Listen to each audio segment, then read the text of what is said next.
மாவனே நீ எப்பவுமே இப்படிதான் எடக்கு மடக்கா பேசிட்டு இருக்க. நீ இந்த மாதிரியே வந்து எங்க அப்பா கிட்ட பேசிட்டு இருந்தீனா வேலைக்கு ஆகாது. இப்ப நான் தான் எங்க அப்பா. நான் கேக்குற கேள்விக்கு ஒழுங்கா பதில் சொல்லு.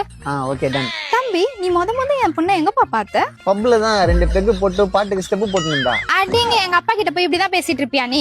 கோவில்ல பார்த்தேன்னு சொல்லணும். கபாலீஸ்வரர் கோயில்ல சாமி கும்பிடும்போது பார்த்தேன்னு சொல்றேன். ரெடி? சரி இப்ப நெக்ஸ்ட் क्वेश्चन. தம்பி நீ என் பொண்ணு கிட்ட முத பேசும்போது அவளை பத்தி என்னப்பா நினைச்ச? பொண்ணா இது? சை எவன் பெத்தான் தெரியல. டேய் நிறுத்துடா. ஏன் இந்த क्वेश्चनको நான் உண்மை சொல்ல வேணாமா? மாவன் உன்னை நான் இந்த மத்து கடியிலேயே போச்சு தண்ணி ஊத்திட்டு போயிடுவேன். சரி வேற என்ன சொல்லணும்னு சொல்லு. நீ என்கிட்ட பேசினதுக்கு அப்புறம் உன்னோட மிச்ச வாழ்க்கைய நீ என் கூட தான் ஃபுல்லா வாழணும்னு நினைச்சேன்னு சொல்லணும். ஓகே. சரி இப்போ உன் கதைக்கு வர. எங்க அப்பா எப்பவுமே பேசும்போது ட்ரிங்க்ஸ் பண்ணிட்டே தான் பேசுவாரு. ஒரு கார்ட்டசிக்கு உன்கிட்ட ட்ரிங்க்ஸ் ஆஃபர் பண்ணாருன்னா நீ என்ன சொல்லுவ? வாட்டர் மிக்ஸ் பண்ணாம ராவாவே கொண்டு நமக்கு எப்பவுமே நீட் அடிச்சு தான் பழக்கம். இதெல்லாம் நான் கரெக்டா சொல்லிடுவேன், கவலைப்படாத. ஐயோ இப்ப எதுக்கு நீ தலையில அடிச்சுக்கிற? உங்க அப்பா அப்படி இப்படி கேப்ல திரும்பும்போது நான்